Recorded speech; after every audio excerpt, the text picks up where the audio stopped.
And then what we'll do is we'll have a 3D printer here. And from that software, they'll print out what they actually designed, that they learned in geometry. Then we're going to take that design, if it's really interesting, then we go ahead and send it out, have it manufactured in China. And then we go and pick it up in the next trip. That's where we're going to go on one day.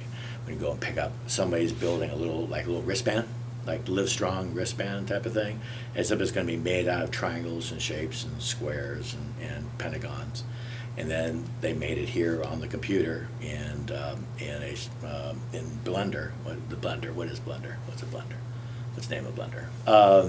It is a 3D modeling program. So they're going to make it here in the 3D modeling program. Then they go ahead, print. We have a 3D printer, makes it up, look at it, check it on out. If it's good, then we send it over to China, have it manufactured.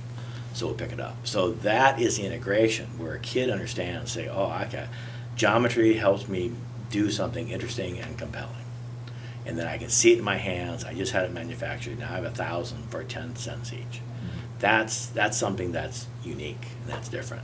Integration of all classes together is what we see. It really works well. Taking technology, math, and science, and the arts. Anybody that comes from out of Caltech or Art Center know that they're all blended together, and they always have been. So pull them together, take them down to the kids in the high school level, show them that can be done, let them run. Come up with something fantastic. So I think one of the goals for this is to raise awareness for charter schools. Right. So if we raise awareness for charter schools and demand for charter schools goes up, there's going to be more need for teachers. Would you advocate teachers coming from a totally different school model of being taught how to teach? There's a couple real good perspectives. And one is that the coaching perspective is that coaching really works. Because the coach doesn't see the students as saying, okay, if you fail on a test at 3 o'clock on Tuesday afternoon, okay, let's try that again. So let's say you fail a test at 3 o'clock on a Tuesday, then you're no good, you're not smart, you don't know what you're doing, you didn't study hard enough, something's wrong with you, versus, which is presently what's happening. Okay, so here's your test, you didn't do well, kid, too late, you're tossed out. Versus a coaching model that comes in and says, okay, that's okay. You didn't do well on a test, that's all right. We can go ahead and you can go make up the test again, study a little bit more, kind of come up with something interesting, something new, but try a new way to kind of approach that test. It's okay, we're on your side. We want you to succeed. Okay? So then that way the kid can come back and say, oh, okay, someone's on my side. He's coaching me how to do better on the test. He's encouraging me. I'll come and take the test again, and I'll do better. That's the coaching model, and that's the kind of forgiveness model of saying, oh, it's okay. If you didn't do well on a test, come on back. We'll try it again. Try new techniques. Try mentoring, and try to go through it, help them on out.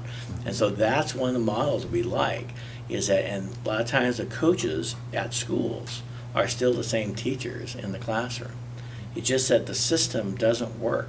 My whole line is that the system doesn't work for the student. Okay, it doesn't work for them. The student works for them.